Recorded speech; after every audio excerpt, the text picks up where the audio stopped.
आपण पाहत आहात महाराष्ट्र वृत्तदर्शन न्यूज, रोखठोक आणि निर्भीड.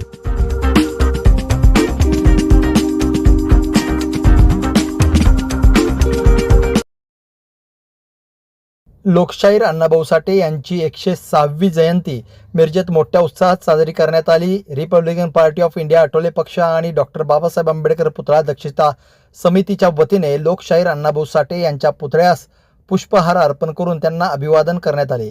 यावेळी Republican party of India Athawale पक्षाचे जिल्हा सरचिटणीस आणि डॉक्टर बाबासाहेब आंबेडकर पुतळा दक्षता समितीचे अध्यक्ष प्राध्यापक अभिजित आठवले, नगरसेवक दयानंद खोत, भाजपचे नेते मागासवर्गीय सेलचे सांगली जिल्हा अध्यक्ष नितेश कांबळे, माजी नगरसेवक योगेंद्र थोरात, लोकशाहीर अण्णाभाऊ साठे पुतळा समितीचे अध्यक्ष भीमराव बेंगलोरे, डॉक्टर प्रशांत लोखंडे, पुतळा दक्षता समितीचे सचिव प्रभाकर नाईक, समितीचे कार्याध्यक्ष नितेश वाघमारे, सामाजिक कार्यकर्ते संजय लादे, मिरज शहर महिला अध्यक्ष सौ ऋतुजा कांबळे, मिरज तालुका उपाध्यक्ष संग्राम कांबळे, सहसचिव महबूबभाई मुजावर, सूरज कांबळे यांच्यासहित पदाधिकारी कार्यकर्ते मोठ्या संख्येने उपस्थित होते. लोकशाहीर अण्णाभाऊ साठे यांची आज 106वी जयंती पुतळ्याच्या जवळ मोठ्या थाटामाटाने साजरी करण्यात येत आहे.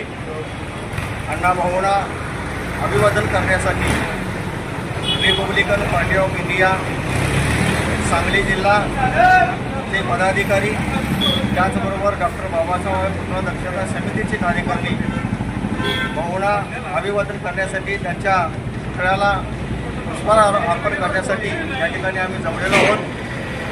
या जयंतीच्या निमित्ताने मला एवढंच सांगायचं आहे की अण्णाभाऊंनी आपल्या हयातीमध्ये जनजागृतीचं जे काम केलेलं आहे आणि ही जनजागृती भाऊंनी मग ती कथा असेल, कादंबरी असेल, लावणी असेल, पोवाडे असतील, त्याचबरोबर काही नाट्यगीतं असतील, या सर्व माध्यमातून भाऊंनी जनजागृतीचं काम केलेलं आहे आणि त्यांच्या कार्याची कुठेतरी दखल घेतली जावी असं आम्हाला वाटत होतं. परंतु त्यांच्या कार्याची दखल शासनानं म्हणजे महाराष्ट्र सरकारने घेतलेली नाही आणि केंद्र सरकारने घेतलेलं नाही.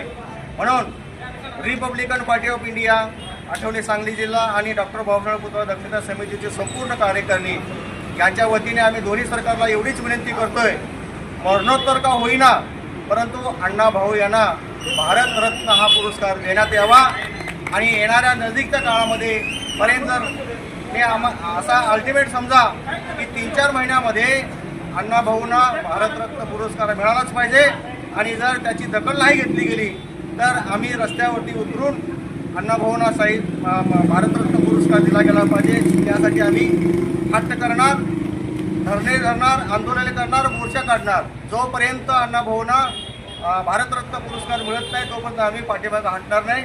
त्याच्या जयंतीच्या निमित्ताने एवढंच या ठिकाणी मी बोलतो आणि आमच्या या ठिकाणी डॉक्टर प्रशांतजी लोखंडे साहेब हे चळवळीचं काम करत आहेत. त्याच्यानंतर या समितीचे असणारे अध्यक्ष भीमरावजी बेंगलोरे इथं उपस्थित आहेत, त्यांची असणारी टीम या ठिकाणी उपस्थित आहे. त्यांना आमचा याच्या आधीही पाठिंबा होता कार्यकारिणीला, आजही पाठिंबा आहे आणि भविष्यामध्ये सुद्धा आमचा सर्वांचा पाठिंबा त्यांना राहणार आहे. जेणेकरून अण्णाभाऊंना या भारतरत्न पुरस्कारापासून वंचित ठेवलेलं आहे. ते मिळेपर्यंत आम्ही अशा पद्धतीने कामकाज करणार आहोत. जय भीम, जय भारत, जय अण्णाभाऊ.